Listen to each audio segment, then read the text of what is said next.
Hello, I'm Richard Vobes, the Bald Explorer, out on another exploration, and I'm very excited today because I've come to West Dean and I'm walking through the Arboretum at West Dean, and I'm joined, very nice to be joined, by Tom Brown, who is the head gardener here. Hello, Tom. Hello. It's autumn, and Yes. we can see that immediately by the wonderful colours.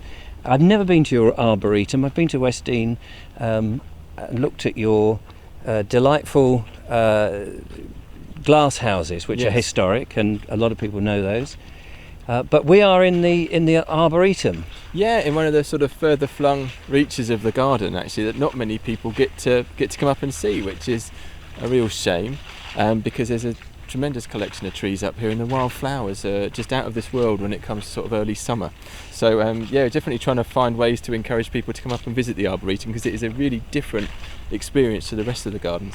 So the Arboretum's on the slopes of the Southdowns, which is what, chalky soil, Yeah. which obviously presents its own set of problems, or good for certain trees like beeches and things like that. Yes. And it's such a huge space. How big is it? About 40 acres up here, and as you say, we're in the middle of a valley down in the gardens there. So as we're coming up the slope of the valley, the soil gets less rich, more of a challenge in which to establish particularly trees. So we look at which trees are doing really well, and in the future, when it comes to succession planting and developing this space, capitalising on those success stories, really. So as you say, if we have a group of beech that's doing particularly well, we'll start to put different types of beech around those, so we create little collections. But even on a 40-acre site like this, you get pockets of soil, so the difference in soils within the Arboretum can be really different as well. Right. And this Arboretum was sort of started, it's 1835 it was originally initiated, and the families that lived at West Dean were very keen on it. So we're also dealing with a space which is a very sort of ageing Arboretum. There's a lot of disease issues here as well. So where we've had some trees that have died in the past, not sensible to maybe plant the same trees in those spaces where those other trees have died from maybe disease or depleting the soil. So yes. It's a constantly evolving space, and I think what's a really exciting part of it up here is with the young trees that we're planting, there's sort of an energy and a vitality which we're really going to concentrate on over the next sort of 5 years, as my predecessor did, to keep constantly planting young trees, so we increase the collection and just make it an increasingly sort of special place for people to visit. And of course, you mentioned spring and the meadows and things. Yes. And we're in autumn, and of course the spring, it's transformed, and so throughout the seasons the place must look very different. Reasons to come several times in the year. Yeah, very much. It's quite remarkable how it looks up here, actually, and you almost want to teleport people up here so they can actually sort of experience it, because in the spring, where the bulbs start to appear and the cowslips and the oxeye daisies and all this cut grass that's been cut in the summer, it's just a riot of colour, and it's got some of the best wildflower meadows that we've got at West Dean are actually up in the Arboretum. So when they've finished and they go to seed, we allow the seed to fall on the ground, and then we harvest all of the grass and take it away, which is a massive, epic job to do that in itself, because you don't want a fertile soil. So wildflowers like a very poor soil. So if you cut the grass and left the grass to rot on the surface, or if we had 3,000 sheep through here and fertilising the ground, the wildflowers would be massively compromised. So it's a management decision to take the grass away, but it's a big effort, but very much worth it. Right. So sort of May time, April, May time, it's definitely worth coming up, because there are waves of different wildflowers that appear. Oh, that's interesting. I didn't realise that the wildflowers liked not good soil. You very much, how interesting. Impoverished soil, so that's more based on flower than lots of lush foliage that you would get if it was very, very rich. So what sort of mix of trees do you have up here that shall we take a little stroll through some of these birch trees here? They look nice.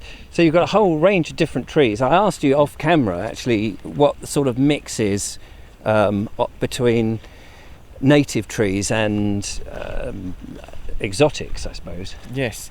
So with the estate, it's about a 6,000 acre estate, and we've got a lot of native trees in terms of the woodlands that we have around the site. But with the Arboretum, we have got some native trees here, but because it's a collection it's a cultivated space. Right. We actually have cultivars and varieties of those native species. So for example, you might have a common beech on the edge of the Arboretum, but actually within the Arboretum we might have a cutleaf beech or a purple leaf beech. So you're sort of playing with that variable, right, knowing that beech do well up here. Yes. Looking at all the different forms that one can grow together as a collection to inspire visitors and the students of the college. Do you label the trees so that people know what they're looking at? Because I know, and regular viewers of my channel know that I've been trying to learn the names of trees, and I was appalled how little I actually knew. And often you go to places, parks and things, and you just think, that's a lovely tree, what is it? What is it? And they're not labelled. Yeah. It's an ongoing process. I've been here for 6 months now, and one of the things that I want to do over the coming years is actually start to map the Arboretum, right, and get some labelling in place. And with a lot of the young trees, you'll see some labels on those, which actually gives the botanical name and the common name.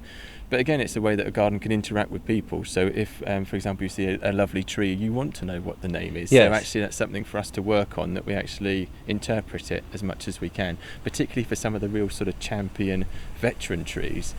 It would be great to get people to go up to them and touch the bark and really sort of spend some time with that tree, but you want to know a little bit about it, yes, when it was planted, where it originates from. So it's a big challenge going forward. But yes, but absolutely, and a lot of work. Lots of work. A lot of work.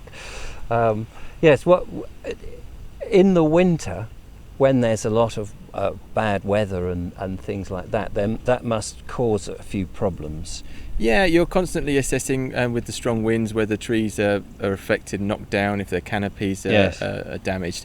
But we have a programme where every couple of years we do a tree survey. So we have a specialist coming in and look at all the trees and try to identify where future problems may start to occur. So if there's a split in the bark or there's a rip somewhere on the tree, we'll then engage with the local tree surgeon who'll come in and manage those trees and prune them so they're safe. Yes. And also a lot of testing around the base of the tree to see how solid it is, whether there's any rot there, to try and predetermine which ones might be a hazard in the future. So we try to be as proactive as we can, but invariably Mother Nature throws a curveball.